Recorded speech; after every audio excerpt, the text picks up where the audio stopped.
അധികം വളച്ചുകെട്ടൊന്നുമില്ലാത്ത ഒരു tiffin video ആണ് കേട്ടോ. നമ്മളൊരു പോഷക സമ്പന്നമായ കുറച്ച് റൈസും പിന്നെ അതുപോലെ തന്നെ ദോശയും കറിയൊക്കെ ഉണ്ടാക്കിയെടുക്കാൻ പോകാം കേട്ടോ.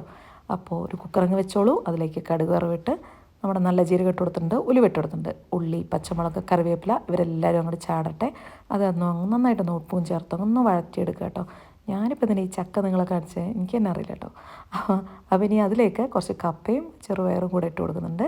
മഞ്ഞൾപ്പൊടി, മുളക് പൊടി, ഇഞ്ചി വെളുത്തുള്ളി പേസ്റ്റ് ഇതെല്ലാം കൂടി ഇട്ട് ആവശ്യത്തിന് ഉപ്പും വെള്ളവും എല്ലാം ചേർത്തിട്ട് ഷൂ നമ്മുടെ കുക്കറിനകത്തങ്ങ് വിസിൽ വരുത്തിയെടുക്കുക കേട്ടോ. അപ്പോൾ ഇതാ ഈ പരുവത്തിലൊരു സംഭവമാക്കി കിട്ടും. ഇതാണ് നമ്മുടെ കപ്പയും ചെറുപയറും കൂടെ കൂട്ടിയ അടിപൊളി കറി കേട്ടോ. ഒരു ടിഫിൻ നിറയ്ക്കാനുള്ളത് കഴിഞ്ഞു കേട്ടോ. ഇനി അടുത്ത ടിഫിനിലേക്ക് കുറച്ച് ബട്ടർ ഇട്ട് കൊടുക്കുന്നുണ്ട്. നമ്മൾ നേരത്തെ എടുത്ത സവാളയും പച്ചമുളകും ഒക്കെ ബാക്കിയുള്ളത് അങ്ങ് ഇട്ട് കൊടുക്കുന്നുണ്ട് കേട്ടോ.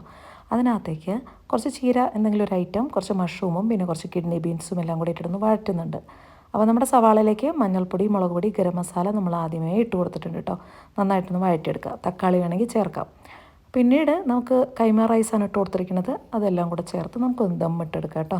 സിമ്പിൾ റൈസാണ് ഇതാകുമ്പോൾ. കുറച്ച് എന്താ പറയുക, ഇലകളും പിന്നെ അതുപോലെ തന്നെ കുറച്ച് പ്രോട്ടീനിന് കുറച്ച് കിഡ്നി ബീൻസും അങ്ങനെയുള്ള എല്ലാ ഐറ്റംസും ഉണ്ടല്ലോ, യോഗട്ടും അച്ചാറും. ഇതെല്ലാം ബാഗിലും തൂക്കി നടക്കുമ്പം അതിൻ്റെ താളത്തിൽ ഇതെല്ലാം കൂടെ കുഴഞ്ഞു മറിഞ്ഞ് അടിപൊളിയൊരു കിടുവായിട്ടായിട്ട് മാറും കേട്ടോ നമ്മൾ കഴിക്കാൻ നേരത്ത്.